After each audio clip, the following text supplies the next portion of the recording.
So today, we're going to talk about something really simple, but honestly pretty profound. It's a practice that can take your most boring, everyday routine and turn it into a source of real calm and clarity. It's called mindful walking, and yeah, it might just change how you move through the world. But let's be real. Here's a question I think we all wrestle with. You want to go for a walk, clear your head, but you step outside and you're just slammed with noise, crowds, the whole chaos of modern life. It feels totally impossible to find peace in that, right? But what if that chaos wasn't the problem? What if it was actually the key? The incredible Zen master Thich Nhat Hanh really hit the nail on the head. He said so much of our life is spent on autopilot. We're physically here, but our minds are somewhere else completely, planning, worrying, replaying conversations. We are, in his words, sleepwalking through our own lives. And the solution, well, it's to wake up. And it all starts with just one single intentional step. So this practice, mindful walking, it's really fascinating because it sits right at this intersection of ancient wisdom and cutting-edge modern science. It's both a timeless art form and a seriously studied therapeutic tool. And you can see these two paths leading to the exact same place right here. On one side, you've got the clinical, scientific definition, paying attention, on purpose, to the present moment without judging it. And on the other side, Thich Nhat Hanh's beautifully simple instruction, just arrive with every step. I mean, they're different words for sure, but they have the exact same core message. Just be here, now. Okay, but does it actually work? I mean, it sounds great to talk about arriving with every step, but what does the hard data say? Let's take a look at the science. So in 2022, the International Journal of Exercise Science published what's called a systematic review. And that's a really powerful kind of study, where scientists gather up all the existing research on one topic and analyze it together. And they were looking specifically at the effects of mindful walking. And the results were, well, they were pretty striking. In their review of 14 different studies, an overwhelming 13 of them found a statistically significant positive effect on people's health. We're talking over 90%. That's huge. And this wasn't just some vague feeling of wellness either. No, these studies measured real, concrete outcomes.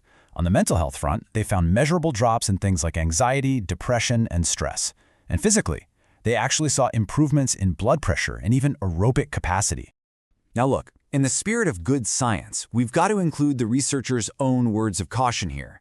They do point out that while the results look really promising, a lot of the studies had some limitations, so we need more research to know for sure just how big these effects are.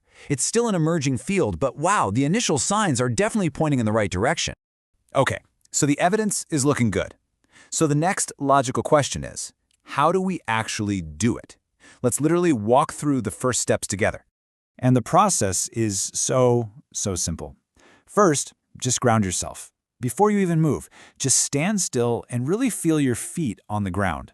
Second, start walking, maybe just a little bit slower than you normally would.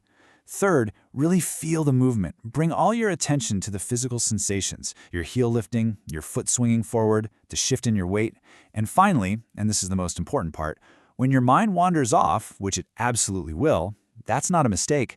That's the whole practice. You just gently notice, oh, there's my mind thinking again, and then you gently bring your focus right back to your feet. That's it. And here's a fantastic little tip to refine the practice. Don't try to force your breathing to match a certain number of steps. Do the opposite. Just let your breath be natural and match your steps to its rhythm. Maybe that's 2 steps while you breathe in, 3 while you breathe out. Your body will tell you what feels good. The goal here is ease, not effort. All right, so this all sounds lovely for a quiet walk in a park, but what about that question we started with? How in the world does this work in, the real world? This is the #1 hurdle for most of us, right? How can you possibly focus on the feeling of your feet when car horns are blaring and people are literally rushing past you? Well, luckily, people who have been practicing this in busy cities have figured out a few tricks. This is some great practical advice crowdsourced from a Reddit discussion. You can try walking at quieter times, like early morning, or find a little side street. Some people use earplugs just to take the edge off the noise. Others find that listening to some calm music helps. And my personal favorite tip is this simple mental switch. Instead of hearing annoying traffic, just reframe it as the sound of fellow beings going about their day. Kind of changes things, doesn't it? But honestly, this next idea, this is the real game changer. It was captured perfectly by a Reddit user. The goal isn't to block out the world. The practice is noticing the stimulus, that car horn, that loud conversation, and your automatic reaction to it. The distraction itself actually becomes the focus of your meditation. And when that clicks, suddenly the chaotic city isn't an obstacle anymore. It's the perfect training ground. And Thich Nhat Hanh totally lived this. I mean, he tells stories about practicing mindful walking through jam-packed airports and even on Capitol Hill in Washington, D.C., one of the busiest places on the planet. If he could do it there, we can do it anywhere. So as we start to wrap this up, let's just zoom out for a second. What is this all really about? Because it's about so much more than just lowering your stress or your blood pressure, as important as those things are. And this, right here, is probably the most important thing to take away from all this. Mindful walking isn't another chore for your to-do list. It's not about achieving anything. It's simply a chance to stop running, to stop sleepwalking, and to finally arrive. To arrive in the life that is happening for you right here, right now. I want to leave you with this absolutely beautiful thought from him. We spend so much time chasing these extraordinary, once-in-a-lifetime experiences. But the real miracle? It's already right under our feet. It's the simple, totally profound act of walking on this earth, fully awake, fully present to the peace and the beauty that is always available to us, if we just remember to look. So, the next time you walk somewhere, it could be to your car, to the kitchen, wherever.